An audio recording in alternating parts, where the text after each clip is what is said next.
ಸ್ನೇಹಿತರೆ, ನಿಮಗೆ YouTube related ಅಥವಾ ಆಡ್ಸೆನ್ಸ್ ರಿಲೇಟೆಡ್ ಏನೇ ಸಮಸ್ಯೆಗಳಿದ್ರೂ ನೀವು ನಮ್ಮನ್ನು ಸಂಪರ್ಕಿಸಬಹುದು. ನಮ್ಮ ಮೊಬೈಲ್ ನಂಬರ್ ಸ್ಕ್ರೀನಲ್ಲಿ ಕೂಡ ಹಾಕಿರ್ತೀನಿ, ನೀವು ನೋಡ್ಕೊಬಹುದು. ಅದೇ ರೀತಿ ಕಾಲ್ ಮಾಡುವ ಮೊದಲು ನಮಗೆ ವಾಟ್ಸಪ್ನಲ್ಲಿ ಮೆಸೇಜ್ ಮಾಡಿ ಆಮೇಲೆ ಕಾಲ್ ಮಾಡಿ. ಹಲೋ ಫ್ರೆಂಡ್ಸ್, ನಮಸ್ಕಾರ. ನಾನಿವತ್ತು ನಿಮಗೆ ತಿಳಿಸ್ಕೊಡ್ತಾ ಇರೋದು, ನೀವಾರು ಹೊಸದಾಗಿ ಸಿಸ್ಟಮ್ ತಗೊಳ್ಳೋ ಪ್ಲ್ಯಾನಲ್ಲಿತ್ತು ಅಂದರೆ ಈ ಒಂದು ವಿಡಿಯೋನ ಮಿಸ್ ಮಾಡ್ದೇನೆ ನೋಡಿ.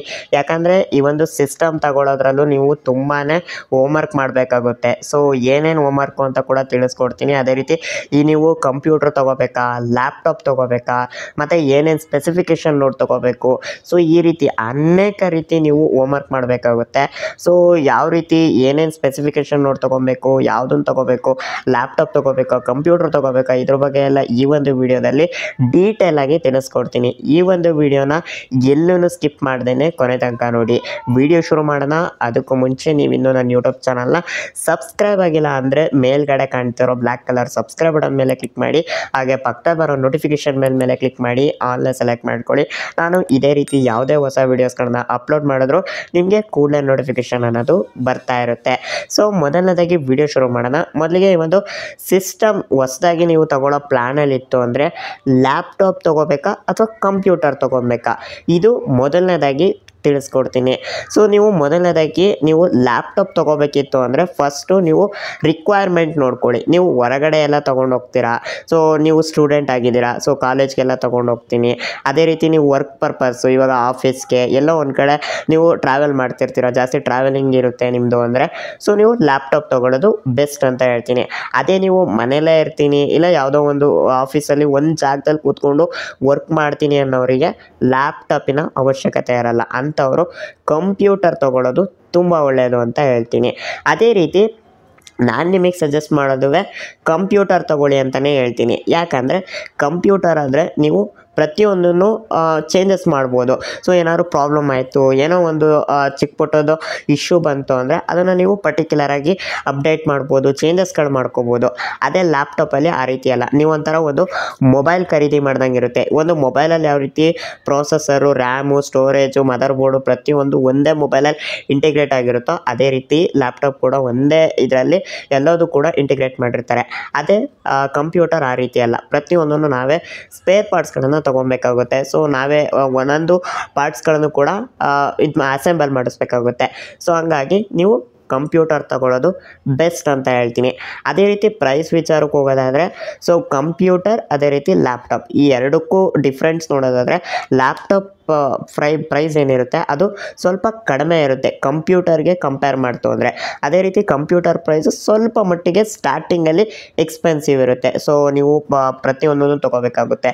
Monitor, keyboard, CPU, motherboard. CPU ನೀವು ಮದರ್ ಬೋರ್ಡ್ ಹಾಕ್ಸೋದು, ಪ್ರೊಸೆಸರು, ರ್ಯಾಮು ಇವೆಲ್ಲ ಇರುತ್ತಲ್ವ. ಸೊ ಇದನ್ನೆಲ್ಲ ನೀವು ಸಬ್ಸೆಪ್ರೇಟಾಗಿ ಬೈ ಮಾಡೋದ್ರಿಂದ ಸೊ ಪ್ರೈಸು ಸ್ಟಾರ್ಟಿಂಗಲ್ಲಿ ಸ್ವಲ್ಪ ಜಾಸ್ತಿ ಇರುತ್ತೆ. ಬಟ್ ಹೋಗ್ತಾ ಹೋಗ್ತಾ ಅಪ್ಡೇಟ್ ಮಾಡೋದಿತ್ತು ಅಂದರೆ ಸೊ ನಿಮಗೆ ಜಾಸ್ತಿ ಪ್ರೈಸು ಆಗೋದಿಲ್ಲ ಈ ಒಂದು ಕಂಪ್ಯೂಟರ್ನಲ್ಲಿ. ಅದೇ ಲ್ಯಾಪ್ಟಾಪ್ನಲ್ಲಿ ನಿಮಗೆ ಹೋಗ್ತಾ ಹೋಗ್ತಾ ಪ್ರೈಸು ಜಾಸ್ತಿ ಆಗ್ತಾ ಹೋಗುತ್ತೆ. ಅದರಲ್ಲಿ ಏನಾದ್ರು ಇಶ್ಯೂ ಬಂತು, ಇಲ್ಲ ಒಂದು ರ್ಯಾಮ್ ಸುಟ್ಟೋಯ್ತು, ಇಲ್ಲ ಪ್ರೊಸೆಸರ್ ಹಾಳಾಗಿದೆ ಅಂದರೆ ಕಂಪ್ಲೀಟ್ ಮದರ್ ಬೋರ್ಡ್ನೇ ಚೇಂಜ್ ಮಾಡಬೇಕು. ಅದೇ ರೀತಿ ಡಿಸ್ಪ್ಲೇ ಹೋಯ್ತು ಅಂದರೆ ಕಂಪ್ಲೀಟ್ ಅದು ಸೆಟ್ನೇ ತೆಗಿಬೇಕಾಗುತ್ತೆ. ಸೊ ಈ ರೀತಿ ಎಲ್ಲ ತುಂಬಾ ಸಮಸ್ಯೆಗಳು ಲ್ಯಾಪ್ಟಾಪ್ನಲ್ಲಿ ಆಗುತ್ತೆ. ಅದೇ ಕಂಪ್ಯೂಟರ್ನಲ್ಲಿ ಆ ರೀತಿ ಆಗಲ್ಲ. ಸೊ ಹೋಗ್ತಾ ಹೋಗ್ತಾ ನಿಮಗೆ ಪ್ರೈಸ್ ಅನ್ನೋದು ಕಡಿಮೆ ಆಗ್ತಾ ಬರುತ್ತೆ. ಲ್ಯಾಪ್ಟಾಪಲ್ಲಿ ಹೋಗ್ತಾ ಹೋಗ್ತಾ ಪ್ರೈಸ್ ಜಾಸ್ತಿ ಆಗುತ್ತೆ. ಸ್ಟಾರ್ಟಿಂಗಲ್ಲಿ ಲ್ಯಾಪ್ಟಾಪ್ ಪ್ರೈಸ್ ಕಮ್ಮಿ ಇರುತ್ತೆ, ಕಂಪ್ಯೂಟರ್ ಪ್ರೈಸು ಜಾಸ್ತಿ ಇರುತ್ತೆ. ಸೊ ಈ ರೀತಿ ಡಿಫ್ರೆನ್ಸ್ ಇರುತ್ತೆ ಈ ಒಂದು ಕಂಪ್ಯೂಟರ್ ಮತ್ತು ಲ್ಯಾಪ್ಟಾಪ್ಗಳಲ್ಲಿ. ಸೊ ಹಂಗಾಗಿ ಫಸ್ಟು ನೋಡ್ಕೊಳ್ಳಿ ನಿಮ್ಮ ಪರ್ಪಸ್ ಏನಿದೆ ಆ ಪರ್ಪಸ್ಗೆ ಸೂಟ್ ಆಗೋ ರೀತಿ ನೀವು ಕಂಪ್ಯೂಟರ್ ಅಥವಾ ಲ್ಯಾಪ್ಟಾಪ್ ತೊಗೊಳ್ಳಿ ಅಂತ ಹೇಳ್ತೀನಿ. ಇನ್ನು ನೆಕ್ಸ್ಟು ಸ್ಪೆಸಿಫಿಕೇಷನ್ ಏನು ನೋಡಿ ತೊಗೊಬೇಕು ಅಂತ ತಿಳಿಸ್ಕೊಡ್ತೀನಿ. ಸೊ ಮೊದಲನೇದಾಗಿ ನೀವು ಲ್ಯಾಪ್ಟಾಪೇ ತೊಗೊಳ್ಳಿ ಅಥವಾ ಕಂಪ್ಯೂಟರೇ ತೊಗೊಳ್ಳಿ, ಫಸ್ಟು ನೀವು ನೋಡಬೇಕಾಗಿರೋದು ಪ್ರೊಸೆಸರ್. ಸೊ ಪ್ರೊಸೆಸರ್ ಬಂದು ನೀವು ಬೇಸಿಕ್ ಯೂಸೇಜ್ಗೆ ಇಂಟೆಲಲ್ಲಿ i3-11 ಅಥವಾ 12th ಜನ್ರೇಷನ್ ಇರೋ ಒಂದು ಪ್ರೊಸೆಸರ್ ಇರೋ ಲ್ಯಾಪ್ಟಾಪ್ ಅಥವಾ ಕಂಪ್ಯೂಟರ್ನ ತೊಗೊಳ್ಳಿ ಅಂತ ಹೇಳ್ತೀನಿ. ಅದೇ ರೀತಿ ರೈಸನ್ ಪ್ರೊಸೆಸರಲ್ಲಿ AMD ರೈಸನ್ 3 ಸೀರೀಸಲ್ಲಿ ನೀವು ಪ್ರೊಸೆಸರ್ ಇರೋ ಅಂಥದ್ದನ್ನು ನೋಡಿ ತೊಗೊಳ್ಳಿ ಅಂತ ಹೇಳ್ತೀನಿ. ಇನ್ನು ನೆಕ್ಸ್ಟು ರ್ಯಾಮ್ ಬಂದುಬಿಟ್ಟು ಬೇಸಿಕ್ ಯೂಸೇಜ್ಗೆ ನಾನು ನಿಮಗೆ ಸಜೆಸ್ಟ್ ಮಾಡೋದು 8 GB RAM. Minimum 8 GB RAM ಸಾಕು ಅಂತ ಹೇಳ್ತೀನಿ. ಸೊ ಅದಕ್ಕಿಂತ ಜಾಸ್ತಿ ಏನು ಬೇಡ. ಸೊ 8 GB ರ್ಯಾಮ್ ಇರೋವಂಥದ್ದನ್ನು ನೋಡಿ ತಗೊಳ್ಳಿ. ಅದೇ ರೀತಿ ನೀವು ಕಂಪ್ಯೂಟರ್ನ ಬಿಲ್ಡ್ ಮಾಡಿಸ್ತೀರಾ ಅಂದರೆ 8 GB ರ್ಯಾಮು ಒಂದೇ ಒಂದು ರ್ಯಾಮ್ ಹಾಕಿಸ್ಬೇಡಿ. ಸೊ ಡ್ಯುಯಲ್ ರ್ಯಾಮ್ ಹಾಕಿಸಿ. ಸೊ 4+4 = 8 GB ಈ ರೀತಿ ನೀವು ರ್ಯಾಮ್ನ ಹಾಕಿಸ್ಬೇಕಾಗುತ್ತೆ. ಸೊ ಡ್ಯುಯಲ್ ರ್ಯಾಮ್ ಹಾಕಿಸ್ತು ಅಂದರೆ ವರ್ಕ್ ಲೋಡು ಎರಡು ರ್ಯಾಮ್ಗೂ ಬ್ಯಾಲೆನ್ಸ್ಡ್ ಆಗಿ ಬೀಳುತ್ತೆ. ಆವಾಗ ನಿಮ್ಮ ಒಂದು ಸಿಸ್ಟಮು ಅಷ್ಟು ಹ್ಯಾಂಗ್ ಆಗೋದು, ಲ್ಯಾಗ್ ಆಗೋದು ಈ ರೀತಿ ಏನೂ ಆಗಲ್ಲ. ಸೊ ಇದು ನೀವು ಕಂಪ್ಯೂಟರ್ ತೊಗೊಂತು ಅಂದರೆ ಇದನ್ನು ನೋಡಿಕೊಂಡು ಬಿಲ್ಡ್ ಮಾಡಿಸಿ ಅಂತ ಹೇಳ್ತೀನಿ. ಅದೇ ರೀತಿ ಸ್ಟೋರೇಜ್ ಬಂದ್ಬಿಟ್ಟು ನಿಮಗೆ ಹಾರ್ಡ್ ಡಿಸ್ಕ್ ಬರುತ್ತೆ, SSD ಬರುತ್ತೆ. ನಾನು ನಿಮಗೆ ಸಜೆಸ್ಟ್ ಮಾಡೋದು SSD. ಸೊ ಲ್ಯಾಪ್ಟಾಪಲ್ಲೂ ಕೂಡ SSD ಹಾಕಿರ್ತಾರೆ. ಸೊ SSD ಬಂದು ನೀವು ಬೇಸಿಕ್ ಯೂಸೇಜ್ಗೆ 512 GB ಸಾಕು. 256 GB ಸಾಕು. ಬಟ್ ಇರಲಿ ಒಂದು 512 GB ಒಂದು SSD ಹಾಕಿಸ್ಕೊಳ್ಳಿ. ಅದು ಒನ್ ಆಫ್ ದ ಬೆಸ್ಟ್ ಅಂತ ಹೇಳ್ತೀನಿ. ಸೊ ಲ್ಯಾಪ್ಟಾಪ್ ತೊಗೊಳ್ಳೋರು SSD 512 GB ಇದೆಯಾ ಅಂತ ನೋಡ್ಕೊಳ್ಳಿ. ಅದೇ ರೀತಿ ಕಂಪ್ಯೂಟರ್ ಬಿಲ್ಡ್ ಮಾಡಿಸೋರು 512 GB SSD ಹಾಕ್ಸಿ ಅಂತ ಹೇಳ್ತೀನಿ. ಇದು ಬೇಸಿಕ್ ಯೂಸೇಜ್ಗೆ. ಇನ್ನು ನೆಕ್ಸ್ಟು ಹಾರ್ಡ್ ಡಿಸ್ಕು ಲ್ಯಾಪ್ಟಾಪಲ್ಲಿ ಬರೋದಿಲ್ಲ. ನೀವು ಕಂಪ್ಯೂಟರ್ಗೆ ಬೇಕಿತ್ತು ಅಂದರೆ ಹಾರ್ಡ್ ಡಿಸ್ಕ್ ಹಾಕಿಸ್ಕೋಬೋದು. ಇದು ಕೂಡ ಎಕ್ಸ್ಟ್ರಾ ಸ್ಟೋರೇಜು. ಸೊ ಇದು ನಿಮಗೆ ಅಡಿಷ್ನಲ್ ಆಗಿ ಬೇಕು ಅಂದರೆ ನೀವು ಹಾರ್ಡ್ ಡಿಸ್ಕ್ ಹಾಕಿಸ್ಕೊಳ್ಳಿ. ಯಾಕಂದರೆ SSDಲಿ OS ಎಲ್ಲ ಇನ್ಸ್ಟಾಲ್ ಆಗುತ್ತೆ, ಸಾಫ್ಟ್ವೇರ್ ಎಲ್ಲ ಇನ್ಸ್ಟಾಲ್ ಆಗುತ್ತೆ.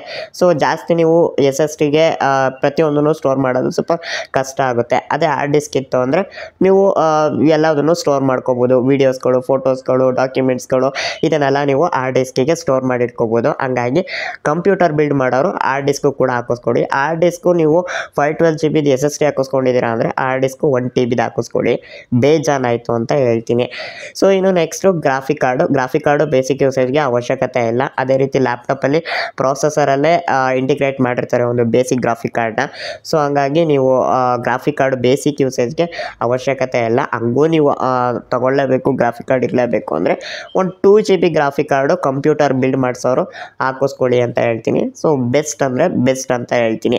ಇದು ಬೇಸಿಕ್ ಯೂಸೇಜ್ ಕಂಪ್ಯೂಟರ್ನ ಬಿಲ್ಡ್ ಮಾಡಿಸೋರಿಗೆ ಅಥವಾ ಲ್ಯಾಪ್ಟಾಪ್ ತಗೊಳ್ಳೋರಿಗೆ ಬೇಕಾಗಿರೋ ಒಂದು ರಿಕ್ವೈರ್ಮೆಂಟ್. ಅದೇ ರೀತಿ ಹೆವಿ ಯೂಸೇಜ್ಗೋಸ್ಕರ ತಗೊತಾ ಇದ್ದೀರಾ ಸಿಸ್ಟಮ್ ಅಂದರೆ ನಾನು ನಿಮಗೆ ಸಜೆಸ್ಟ್ ಮಾಡೋದು ಇಂಟೆಲ್ ಪ್ರೊಸೆಸರಲ್ಲಿ ಹೇಳ್ತಾ ಇರೋದು.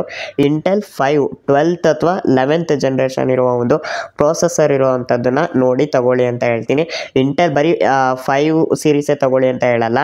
5, 7 ಈ ರೀತಿ ಒಟ್ಟಿಗೆ ಇಂಟೆಲಲ್ಲಿ 5ರಿಂದ ಮೇಲಿರಲಿ. ಅದೇ ರೀತಿ ಜನರೇಷನ್ ಬಂದು 11th 12th ಈ ರೀತಿ ಜನರೇಷನ್ ಲೇಟೆಸ್ಟ್ ಜನರೇಷನ್ ಇರೋ ಒಂದು ಪ್ರೊಸೆಸರ್ ನೋಡಿ ತಗೊಳ್ಳಿ ಇಂಟೆಲಲ್ಲಿ ಅಂತ ಹೇಳ್ತೀನಿ. ಅದೇ ರೀತಿ AMD ರೈಸನಲ್ಲಿ ನೋಡೋದಾದರೆ AMD ರೈಸನ್ ಪ್ರೊಸೆಸರಲ್ಲಿ 5 ಸೀರೀಸ್ ಮೇಲೆ ಇರಲಿ. ಸೊ ಅದಕ್ಕಿಂತ ಕಡಿಮೆ ಬೇಡ. 5 ಸೀರೀಸ್ ಮೇಲೆ 5, 6, 7 ಈ ರೀತಿ ನೋಡಿ ನೀವು ರೈಸನ್ ಪ್ರೊಸೆಸರಲ್ಲಿರೋ ಒಂದು ಸಿಸ್ಟಮ್ನ ತಗೊಳ್ಳಿ ಅಂತ ಹೇಳ್ತೀನಿ. ಸೊ ಇನ್ನು ನೆಕ್ಸ್ಟು ರ್ಯಾಮ್ ಬಂದ್ಬಿಟ್ಟು ನಾನು ನಿಮಗೆ ಸಜೆಸ್ಟ್ ಮಾಡೋದು 16 GB ರ್ಯಾಮ್ ಮಿನಿಮಮ್ ಹಾಕ್ಸಿ ಅಂತ ಹೇಳ್ತೀನಿ. ಸೊ ನೀವು ಕಂಪ್ಯೂಟರ್ ಬಿಲ್ಡ್ ಮಾಡಿಸ್ತಿದ್ದೀರಾ ಅಂದರೆ ಡ್ಯುಯಲ್ ರ್ಯಾಮ್ ಹಾಕ್ಸಿ. 8+8 = 16 GB. ಸೊ ಈ ರೀತಿ ನೀವು ರ್ಯಾಮ್ನ ಡ್ಯುಯಲ್ ಸ್ಲಾಟ್ ಇರುತ್ತೆ. ಸೊ ಒಂದು ರ್ಯಾಮ್ ಹಾಕ್ಸಿ. 8+8 16 GB ರ್ಯಾಮ್ ಹಾಕ್ಸಿ. ಸೊ ಅದೇ ರೀತಿ ಲ್ಯಾಪ್ಟಾಪ್ ತೊಗೊಳ್ಳೋರು ಡಿಫಾಲ್ಟಾಗಿ 16 GB ಸಿಂಗಲ್ ರ್ಯಾಮ್ ಕೊಡ್ತಾರೆ. ಸೊ ನೋಡಿಕೊಂಡು ತಗೊಳ್ಳಿ ಅಂತ ಹೇಳ್ತೀನಿ. ಅದೇ ರೀತಿ SSD ಬಂದ್ಬಿಟ್ಟು ಮಿನಿಮಮ್ ಅಂದರೂ 1 TB SSD ಇರೋದನ್ನು ನೋಡಿ ತಗೊಳ್ಳಿ. ಯಾಕಂದರೆ ನಾವು ಸಾಫ್ಟ್ವೇರ್ ಎಲ್ಲ ಇನ್ಸ್ಟಾಲ್ ಮಾಡ್ತೀವಿ ಅಂದರೆ ಅಪ್ಲಿಕೇಶನ್ಸ್ಗಳೆಲ್ಲ ಇನ್ಸ್ಟಾಲ್ ಮಾಡ್ತೀವಿ. ಜೊತೆಗೆ OS ಎಲ್ಲ SSDಲೇ ಇನ್ಸ್ಟಾಲ್ ಆಗೋದ್ರಿಂದ ಸೊ 1 TB SSD ಇತ್ತು ಅಂದರೆ ತುಂಬ ಒಳ್ಳೆಯದು. ಸೊ ಹಾಗಾಗಿ ಲ್ಯಾಪ್ಟಾಪ್ ಅಥವಾ ಕಂಪ್ಯೂಟರ್ ಬಿಲ್ಡ್ ಮಾಡಿಸೋರು 1 TB SSD ಇರೋವಂಥದ್ದನ್ನು ನೋಡಿ ತಗೊಳ್ಳಿ ಅಂತ ಹೇಳ್ತೀನಿ. ಅದೇ ರೀತಿ ಹಾರ್ಡ್ ಡಿಸ್ಕು ಕೂಡ ಅಷ್ಟೇ. ಹಾರ್ಡ್ ಡಿಸ್ಕು 1 TB ಮೇಲೆ ಇರಲಿ. 1 TB ಇಲ್ಲ 2 TB ಹಾರ್ಡ್ ಡಿಸ್ಕ್ ಹಾಕಿಸ್ಕೊಳ್ಳಿ ಅಂತ ಹೇಳ್ತೀನಿ. ಸೊ ಲ್ಯಾಪ್ಟಾಪಲ್ಲಿ ಹಾರ್ಡ್ ಡಿಸ್ಕ್ ಬರೋದಿಲ್ಲ. ಕೆಲವೊಂದು ಲ್ಯಾಪ್ಟಾಪಲ್ಲಿ ಹಾಕಿಸ್ಕೋಬೋದು, ಕೆಲವೊಂದರಲ್ಲಿ ಇರೋದಿಲ್ಲ. ಸೊ ಹಾಗಾಗಿ ಕಂಪ್ಯೂಟರ್ ಬಿಲ್ಡ್ ಮಾಡಿಸೋರು ಹಾರ್ಡ್ ಡಿಸ್ಕ್ನ 2 TB ಹತ್ರ ಇರೋವಂಥದ್ದನ್ನ ನೋಡಿ ಹಾಕ್ಸಿ ಅಂತ ಹೇಳ್ತೀನಿ. ಇನ್ನು ನೆಕ್ಸ್ಟು ಗ್ರಾಫಿಕ್ ಕಾರ್ಡ್ ಬಂದು basic graphic card 4 GB Galaxy 750U ಅಂತ ಏನೋ ಒಂದು ಗ್ರಾಫಿಕ್ ಕಾರ್ಡ್ ಬರುತ್ತೆ. ನಾನು ಅದ್ರದ್ದು ಇಮೇಜ್ ಕೂಡ ಹಾಕಿರ್ತೀನಿ, ನೀವು ನೋಡ್ಕೊಬೋದು. ಈ ಒಂದು ಗ್ರಾಫಿಕ್ ಕಾರ್ಡ್ ಹಾಕ್ಸಿ. ಇದು ಒಂದು ಮಿಡ್ ಆ್ಯಂಡ್ ಲೆವೆಲ್ಗೆ ನೀವು ಗೇಮ್ಸ್ಗಳು ಮತ್ತು ವೀಡಿಯೋಸ್ಗಳು ಎಡಿಟ್ ಮಾಡೋದಕ್ಕೆ ಮತ್ತು ಸ್ವಲ್ಪ ಕೋಡಿಂಗ್ ವರ್ಕಿಗೆ ಇದಕ್ಕೆಲ್ಲ ಯೂಸ್ ಆಗುತ್ತೆ ಈ ಒಂದು ಬೇಸಿಕ್ ಗ್ರಾಫಿಕ್ ಕಾರ್ಡು. ಇನ್ನು ಲ್ಯಾಪ್ಟಾಪಲ್ಲಿ ನೋಡೋದಾದರೆ ಡೆಡಿಕೇಟೆಡ್ ಆಗಿ ಗ್ರಾಫಿಕ್ ಕಾರ್ಡ್ ಕೊಟ್ಟಿರ್ತಾರೆ. ಸೊ ನೋಡ್ಕೊಳ್ಳಿ ಯಾವ ಗ್ರಾಫಿಕ್ ಕಾರ್ಡ್ ಇದೆ ಅಂತ. ಸೊ ನೋಡಿಕೊಂಡು ತೊಗೊಳ್ಳಿ. ಕೆಲವೊಂದರಲ್ಲಿ ಪ್ರೊಸೆಸರಲ್ಲೇ ಗ್ರಾಫಿಕ್ ಕಾರ್ಡ್ ಕಾರ್ಡ್ ಕೂಡ ಇಂಟಿಗ್ರೇಟ್ ಮಾಡಿರ್ತಾರೆ, ತುಂಬ ಪವರ್ಫುಲ್ ಆಗಿರೋ ಗ್ರಾಫಿಕ್ ಕಾರ್ಡ್ನ ಇಂಟಿಗ್ರೇಟ್ ಮಾಡಿರ್ತಾರೆ. ಸೊ ನೋಡ್ಕೊಂಬಿಟ್ಟು ಲ್ಯಾಪ್ಟಾಪ್ನ ತೊಗೊಳ್ಳಿ ಅಂತ ಹೇಳ್ತೀನಿ. ಕಂಪ್ಯೂಟರ್ ತೊಗೊಳ್ಳೋರು ಒಂದು ಬೇಸಿಕ್ 4GB ಗ್ಯಾಲಕ್ಸಿ 750U ಅಂತ ಗ್ರಾಫಿಕ್ ಕಾರ್ಡ್ ಬರುತ್ತೆ, ಅದನ್ನು ಹಾಕ್ಸಿ. ಇನ್ನು 8GB ಗ್ರಾಫಿಕ್ ಕಾರ್ಡ್ ಹಾಕೋಸ್ತು ಅಂದರೆ ಇನ್ನೂ ಒಳ್ಳೆಯದು. ಸೊ ತುಂಬ ಚೆನ್ನಾಗಿರುತ್ತೆ ಅಂತ ಹೇಳ್ತೀನಿ. ಅದೇ ರೀತಿ ಮದರ್ ಬೋರ್ಡು ಕೂಡ ಅಷ್ಟೇ ತುಂಬ ಇಂಪಾರ್ಟೆಂಟು. ಇದು ಕಂಪ್ಯೂಟರ್ ಬಿಲ್ಡ್ ಮಾಡಿಸೋರಿಗೆ ಮಾತ್ರ ಹೇಳ್ತಾ ಇರೋದು. Mother board latest mother board ಹಾಕ್ಸಿ, ಸೊ ತುಂಬ ಒಳ್ಳೆಯದು. ಫ್ಯೂಚರ್ಗೂ ನೀವು ಏನಾದರೂ ಒಂದು ಪ್ರೊಸೆಸರ್ ಚೇಂಜ್ ಮಾಡ್ತೀನಿ, ಇಲ್ಲ ರ್ಯಾಮ್ ಚೇಂಜ್ ಮಾಡ್ತೀನಿ, ಇಲ್ಲ SSD ಚೇಂಜ್ ಮಾಡ್ತೀನಿ ಅನ್ನೋಂಗಿತ್ತು ಅಂದರೆ ಸೊ ನೀವು ಫ್ಯೂಚರಿಸ್ಟಿಕ್ ಆಗೂ ಇರುತ್ತೆ. ಹಂಗಾಗಿ ಲೇಟೆಸ್ಟ್ ಒಂದು ಮದರ್ ಬೋರ್ಡ್ ಹಾಕ್ಸಿ, ಸೊ ತುಂಬ ಒಳ್ಳೆಯದು. ಸೊ ಮದರ್ ಬೋರ್ಡ್ ಲೇಟೆಸ್ಟ್ ಹಾಕಿಸ್ತೀನಿ ಅಂದರೆ ಒಂದು 10,000 ಹಿಡಿದು 15,000ವರೆಗೂ ಆಗುತ್ತೆ ಒಂದು ಮದರ್ ಬೋರ್ಡ್ಗೆ. ಸೊ ನೋಡಿಕೊಂಡು ಲೇಟೆಸ್ಟ್ ಮದರ್ ಬೋರ್ಡ್ ಹಾಕ್ಸಿ ಅಂತ ಹೇಳ್ತೀನಿ. ಇನ್ನು ನೆಕ್ಸ್ಟು SMP ಬಂದು ಕಂಪ್ಲೀಟ್ ನಮ್ಮ ಒಂದು PC ಅಂದರೆ CPU ಪವರ್ ಸಪ್ಲೈ ಮಾಡೋವಂಥದ್ದಾಗಿರುತ್ತೆ. ಸೊ SMP ಅಷ್ಟೇ ಒಂದು ಒಳ್ಳೆ ಪವರ್ ಹೊಂದಿರುವಂಥ SMP ಹಾಕ್ಸಿ ಅಂತ ಹೇಳ್ತೀನಿ. ಸೊ ತುಂಬ ಕಡಿಮೆ ಒಂದು ಪ್ರೈಸಿಗೆ ಯಾವುದೋ ಒಂದು SMP ತಂದು ಹಾಕ್ಸೋದಕ್ಕೆ ಹೋಗ್ಬೇಡಿ. ಆಮೇಲೆ ನಾಳೆ ದಿನ ಏನಾಗುತ್ತೆ, ನೀವು ಹೆವಿ ಮಲ್ಟಿಟಾಸ್ಕ್ ಮಾಡ್ತೀನಿ, ಹೆವಿ ಯೂಸೇಜ್ ಮಾಡ್ತೀನಿ ಅಂದಾಗ ಏನಾಗುತ್ತೆ, ಸೊ ನಿಮಗೆ ಪವರ್ ಕಟ್ ಆಗೋದು ಮತ್ತು ಮದರ್ ಬೋರ್ಡ್ ಸುಟ್ಟೋಗೋ ಸಾಧ್ಯತೆ ಇರುತ್ತೆ, ಪ್ರೊಸೆಸರ್ ಹಾಳಾಗೋ ಸಾಧ್ಯತೆ ಇರುತ್ತೆ, ರ್ಯಾಮು ಎಲ್ಲ ಸುಟ್ಟೋಗೋ ಸಾಧ್ಯತೆ ಇರುತ್ತೆ. ಹಂಗಾಗಿ ಕಡಿಮೆ ಬಜೆಟಿಂದ SMP ಹಾಕ್ಸೋದಕ್ಕೆ ಹೋಗ್ಬಿಡಿ. ಸ್ವಲ್ಪ ಚೆನ್ನಾಗಿ ಪವರ್ ಸಪ್ಲೈ ಮಾಡೋವಂಥದ್ದು ಒಂದು ಒಳ್ಳೆ SMP ಹಾಕ್ಸಿ ಅಂತ ಹೇಳ್ತೀನಿ. ಇದಿಷ್ಟು ಒಂದು ಲ್ಯಾಪ್ಟಾಪ್ ಅಥವಾ ಕಂಪ್ಯೂಟರ್ ತಗೋಬೇಕಾದ್ರೆ ನೋಡ್ಕೋಬೇಕಾಗಿರೋ ಒಂದು ಸ್ಪೆಸಿಫಿಕೇಷನು ಮತ್ತು ಬೇಸಿಕ್ ಒಂದು ಡೀಟೇಲ್ಸ್ ಆಯಿತು. ಸೊ ಲ್ಯಾಪ್ಟಾಪ್ ತೊಗೋಬೇಕಾ, ಕಂಪ್ಯೂಟರ್ ತೊಗೋಬೇಕಾ, ಇದರದ್ದೆಲ್ಲ ಒಂದು ಬೇಸಿಕ್ ಒಂದು ಡೀಟೇಲ್ಸ್ ಆಯಿತು. ಇನ್ನು ನಾನು ಕೂಡ ಒಂದು ಕಂಪ್ಯೂಟರ್ ಬಿಲ್ಡ್ ಮಾಡಿದ್ದೀನಿ. ಸೊ ನಾನು ಬಿಲ್ಡ್ ಮಾಡಿರೋ ಒಂದು ಕಂಪ್ಯೂಟರ್ಗೆ ಏನೇನು ಸ್ಪೆಸಿಫಿಕೇಷನ್ನ ಹಾಕ್ಸಿದ್ದೀನಿ ಅಂತ ಕೂಡ ತಿಳಿಸ್ಕೊಡ್ತೀನಿ. ಯಾಕಂದರೆ ಕೆಲವರು ಒಂದು ಕಡಿಮೆ ಬಜೆಟಲ್ಲಿ ಕಂಪ್ಯೂಟರ್ನ ಬಿಲ್ಡ್ ಮಾಡಬೇಕು ಅಂತ ಇರ್ತಾರೆ. ಸೊ ನಾನು ಬಂದು ಮೇನ್ ಪರ್ಪಸ್ಸು ಎಡಿಟಿಂಗೋಸ್ಕರ ತೊಗೊಂಡಿರೋದು. ಸೊ ಏನೇನು ನಾನು ಈ ಒಂದು ಕಂಪ್ಯೂಟರ್ಗೆ ಹಾಕ್ಸಿದ್ದೀನಿ ಅಂತ ತಿಳಿಸ್ಕೊಡ್ತೀನಿ. ಸೊ ಇದೇ ರೀತಿ ನೀವು ಕೂಡ ಬೇಕಾದರೆ ನಂದನ್ನೇ ಬೇಕಾದರೆ ನೋಡಿಕೊಂಡು ಕೂಡ ನೀವು ಹಾಕಿಸ್ಕೋಬೋದು. ಸೊ ನಾನು ಕೂಡ ಒಂದು ಒಳ್ಳೆ ಇದರ ಸ್ಪೆಸಿಫಿಕೇಷನ್ ನೋಡೇ ನಾನು ಬಿಲ್ಡ್ ಮಾಡಿಸಿರೋದು. ಹಂಗಾಗಿ ಸೊ ಬೇಸಿಕ್ ಒಂದು 2K ವಿಡಿಯೋ ಎಡಿಟ್ ಮಾಡ್ತೀನಿ, ಆಮೇಲೆ ಒಂದು ಚಿಕ್ಕ ಪುಟ್ಟ ಕೋಡಿಂಗ್ಗಳು ಮಾಡ್ತೀನಿ ಅನ್ನೋಂಗಿತ್ತು ಅಂದರೆ ನೀವು ಈ ಒಂದು ಕಂಪ್ಯೂಟರ್ನ ಆರಾಮಾಗಿ ಬಿಲ್ಡ್ ಮಾಡಿಸ್ಬೋದು. ಸೊ ನಾನು ಬಂದು ಮಾನಿಟರ್ ತೊಗೊಂಡಿರೋದು ಬಂದು MSI ಮಾನಿಟರ್ ತೊಗೊಂಡಿದ್ದೀನಿ, full HD. So 100 Hz monitor ಇದು. ಸೊ ನೀವು ಕೂಡ ತೊಗೊಬೋದು. ಇದು ನಾನು ಆನ್ಲೈನಲ್ಲಿ ಚೆಕ್ ಮಾಡ್ದಂಗೆ 5,500 ಅಂತ ಪ್ರೈಸ್ ತೋರಿಸಿದೆ ಮಾನಿಟರ್ಗೆ. ಸೊ ಆಫ್ಲೈನಲ್ಲಿ ಸ್ವಲ್ಪ ಹೆಚ್ಚು ಕಮ್ಮಿ ಇರುತ್ತೆ, ಸ್ವಲ್ಪ ಜಾಸ್ತಿ ಇರ್ಬೋದು. ಸೊ ಆಫ್ಲೈನ್ ಸ್ಟೋರಲ್ಲಿ ನಾನು ಕಂಪ್ಯೂಟರ್ ಬಿಲ್ಡ್ ಮಾಡಿಸೋದಾದ್ರೆ ಪರ್ಸ್ನಲಿ ಹೇಳೋದು ಆಫ್ಲೈನ್ ಸ್ಟೋರಲ್ಲೇ ತಗೊಳ್ಳಿ. ನಾನು ಕೂಡ ಆಫ್ಲೈನ್ ಸ್ಟೋರಲ್ಲೇ ಬಿಲ್ಡ್ ಮಾಡಿಸಿರೋದು. ಸೊ ಹಂಗಾಗಿ ನಾನು ನಿಮ್ಗೆ ಸಜೆಸ್ಟ್ ಮಾಡೋದು ಆಫ್ಲೈನ್ ಸ್ಟೋರಲ್ಲೇ ತಗೊಳ್ಳಿ ಅಂತ ಹೇಳ್ತೀನಿ. ಸೊ ಇನ್ನು ನೆಕ್ಸ್ಟು ಮಾನಿಟರ್ ಆಯಿತು ಅಂದರೆ ಕ್ಯಾಬಿನೆಟ್ ವಿಚಾರಕ್ಕೆ ಬರೋದಾದರೆ ಕ್ಯಾಬಿನೆಟು ಅಷ್ಟೇ, ನೀವು ಯಾವ ಕ್ಯಾಬಿನೆಟ್ ಯಾರು ತೊಗೊಳ್ಳಿ, ನಾನು ಇದನ್ನೇ ಅಂತ ಸಜೆಸ್ಟ್ ಮಾಡಲ್ಲ. ನಾನು ಬಂದು ಎಡಿಟಿಂಗ್ ಪರ್ಪಸ್ಗೆ ತೊಗೊಂಡಿರೋದ್ರಿಂದ ಗೇಮಿಂಗ್ದೊಂದು ಕ್ಯಾಬಿನೆಟೇ ಬರುತ್ತೆ. ಸೊ ಹ್ಯಾಂಟ್ ಬ್ರ್ಯಾಂಡಿಂದು ನಾನು ಕ್ಯಾಬಿನೆಟ್ನ ತೊಗೊಂಡಿದ್ದೀನಿ, ಅದರದ್ದು ಇಮೇಜ್ ಕೂಡ ಹಾಕಿರ್ತೀನಿ, ನೀವು ನೋಡ್ತಾ ಇರ್ಬೋದು. ಅದೇ ರೀತಿ ಮದರ್ ಬೋರ್ಡ್ ಬಂದು ನಾನು ಲೇಟೆಸ್ಟ್ ಮದರ್ ಬೋರ್ಡ್ ಏನು ಹಾಕ್ಸೋಕೆ ಹೋಗಲಿಲ್ಲ. ಸೊ ಸ್ವಲ್ಪ ಕಡಿಮೆದೇ ಹಾಕ್ಸಿದ್ದೀನಿ. ಸೊ ಬಜೆಟ್ ಸ್ವಲ್ಪ ಕಡಿಮೆ ಇರೋದ್ರಿಂದ ಒಂದು ಕಡಿಮೆದೇ ಮದರ್ ಬೋರ್ಡ್ ಹಾಕ್ಸಿದ್ದೀನಿ. ಯಾವುದಪ್ಪ ಅಂದರೆ ಗಿಗಾಬೈಟು H610 MS2 ಒಂದು ಮದರ್ ಬೋರ್ಡ್ ಹಾಕ್ಸಿದ್ದೀನಿ. ಸೊ ಈ ಒಂದು ಮದರ್ ಬೋರ್ಡ್ ನೀವು ಕೂಡ ಹಾಕೋಸ್ಕೋಬೋದು. ಇದು ಸ್ವಲ್ಪ ಕಡಿಮೆ ಅಂತ ಹೇಳ್ತೀನಿ. ಪರ್ಸನಲಿ ನಾನು ಈ ಮದರ್ ಬೋರ್ಡ್ನ ನಿಮಗೆ ಸಜೆಸ್ಟ್ ಮಾಡಲ್ಲ. ಬೇರೆ ಒಂದು ಲೇಟೆಸ್ಟ್ ಮದರ್ ಬೋರ್ಡ್ ಹಾಕ್ಸಿ, ಸ್ವಲ್ಪ ಜಾಸ್ತಿ ಆದರೂ ಪರವಾಗಿಲ್ಲ, ನೋಡಿಕೊಂಡು ಮದರ್ ಬೋರ್ಡ್ಗೆ ಇನ್ವೆಸ್ಟ್ಮೆಂಟ್ ಮಾಡಿ ಅಂತ ಹೇಳ್ತೀನಿ. ಇದರಲ್ಲಿ ಜಿಪುನ್ತನ ಮಾಡೋದಕ್ಕೆ ಹೋಗಬೇಡಿ. ಇನ್ನು ನೆಕ್ಸ್ಟು SMP ಅಷ್ಟೇ, ನಾನು CG ಪವರ್ 12 ವಾಟ್ದು 400 ಒಂದು SMP ಹಾಕ್ಸಿದ್ದೀನಿ. ಅದರದ್ದು ಇಮೇಜ್ ತೋರಿಸ್ತಾ ಇದ್ದೀನಿ, ನೀವು ನೋಡ್ಕೊಬೋದು. ನನಗೆ ಸಾಕು ಅನ್ನಿಸ್ತು SMP. ಅದೇ ರೀತಿ ಸ್ಟೋರಲ್ಲೂ ಕೂಡ ನನಗೆ ಇದೇ ಸಾಕು ಅಂತ ಸಜೆಸ್ಟ್ ಮಾಡಿದ್ರು. ಸೊ ನೀವು ಕೂಡ ಇದನ್ನ ಹಾಕಿಸ್ಕೋಬೋದು. ಇನ್ನು ನೆಕ್ಸ್ಟು ಪ್ರೊಸೆಸರ್ ನೋಡೋದಾದರೆ ನಾನು ಬಂದು ಇಂಟೆಲ್ದು i5 12th ಜನರೇಷನ್ದು ಒಂದು ಪ್ರೊಸೆಸರ್ ಹಾಕ್ಸಿದ್ದೀನಿ. ಸೊ ಇದನ್ನು ನೀವು ಕೂಡ ಹಾಕಿಸ್ಕೋಬೋದು. ಬೇಸಿಕ್ ಯೂಸೇಜ್ಗೆ ಸಾಕು, ಬೇಜಾನಾಯಿತು. ನೀವೊಂದು 2K ವೀಡಿಯೋಸ್ಗಳನ್ನ ಎಡಿಟ್ ಮಾಡ್ತೀನಿ, ಇಲ್ಲ 4K ವೀಡಿಯೋಸ್ ಎಡಿಟ್ ಮಾಡ್ತೀನಿ ಅಂದರೆ ಬೇಜಾನಾಯ್ತು ಈ ಒಂದು ಪ್ರೊಸೆಸರು. ಸೊ ಆರಾಮಾಗಿ ನೀವು ಹಾಕಿಸ್ಕೋಬೋದು.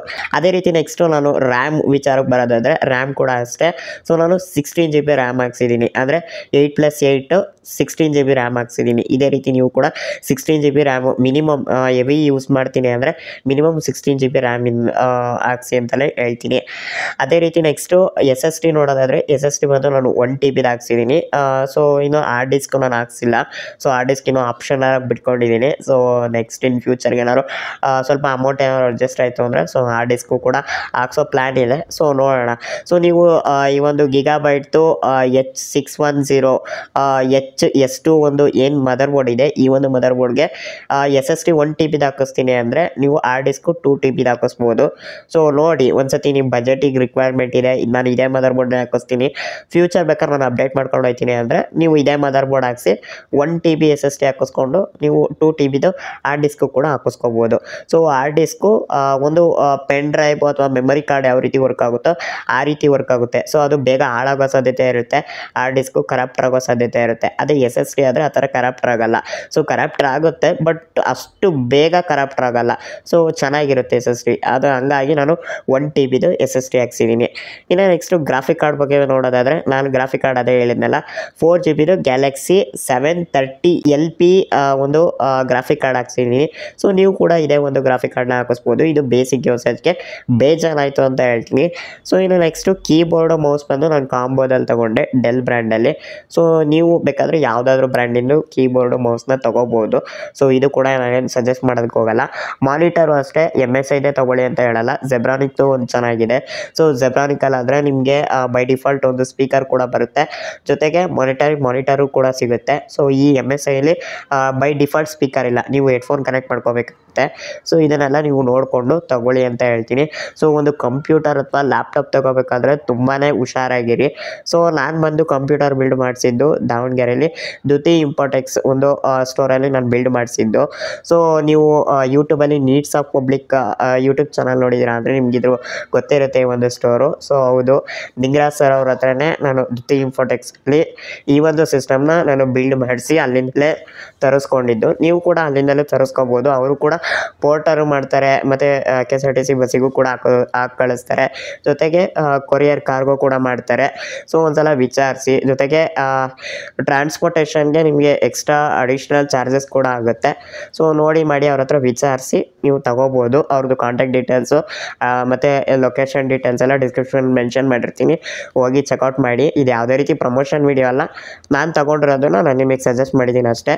ಸೊ ನೋಡಿಕೊಂಡು ತೊಗೊಳ್ಳಿ, ನಾನು ಇದೇ ಸ್ಟೋರಲ್ಲೇ ತೊಗೊಳ್ಳಿ ಅಂತ ಏನು ಹೇಳಲ್ಲ. ಸೊ ನಿಮಗೆ ನಿಮ್ಮ ನಿಯರ್ ಬೈ ನೀವು ಇರೋ ಒಂದು ಲೊಕೇಶನಲ್ಲಿ ಯಾವ ಸ್ಟೋರ್ ಬೆಸ್ಟ್ ಇದೆ ಸೊ ಅಲ್ಲಿ ಹೋಗಿ ನೀಟಾಗಿ ಚೆಕ್ ಮಾಡಿಕೊಂಡು ತೊಗೊಳ್ಳಿ ಅಂತ ಹೇಳ್ತೀನಿ. ಮತ್ತು ನೀವು ಏನೇನು ಸ್ಪೆಸಿಫಿಕೇಷನ್ಸ್ಗಳು ನೋಡಿ ತೊಗೋಬೇಕು ಅಂತಿದ್ದೀರಾ ಅದರದ್ದೆಲ್ಲ ಡೀಟೇಲ್ಸ್ನ ಆನ್ಲೈನಲ್ಲಿ ಒಂದ್ಸಲ ಚೆಕ್ ಮಾಡಿ, ಪ್ರೈಸ್ ಎಲ್ಲ ಚೆಕ್ ಮಾಡಿಬಿಟ್ಟು ಆಮೇಲೆ ಆಫ್ಲೈನ್ ಸ್ಟೋರಲ್ಲಿ ಪ್ರೈಸ್ ಎಲ್ಲ ಚೆಕ್ ಮಾಡಿಬಿಟ್ಟು ತೊಗೊಳ್ಳಿ ಅಂತ ಹೇಳ್ತೀನಿ.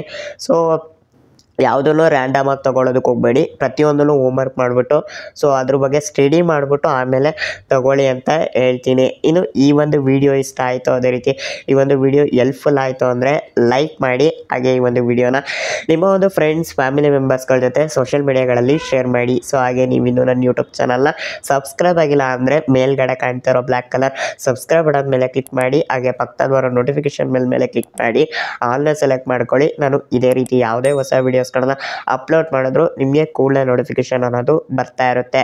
ಸೊ ಹಾಗೆ ಈ ವಿಡಿಯೋ ಅನಿಸಿಕೆ ಅಭಿಪ್ರಾಯಗಳನ್ನು ಕೂಡ ಕಮೆಂಟ್ ಸೆಕ್ಷನಲ್ಲಿ ಕಮೆಂಟ್ ಮಾಡಿ ತಿಳಿಸಿ. ಸೊ ಹಾಗೆ ನೀವು ಇನ್ನೂ ನನ್ನ Telegram channel, WhatsApp channel, Instagram ಮತ್ತು ಫೇಸ್ಬುಕ್ ಪೇಜ್ನಲ್ಲಿ ನನ್ನನ್ನು ಫಾಲೋ ಮಾಡ್ತಾ ಇಲ್ಲ ಅಂದರೆ ಈ ಕೂಡಲೇ ಫಾಲೋ ಮಾಡ್ಕೊಳ್ಳಿ. So thank you.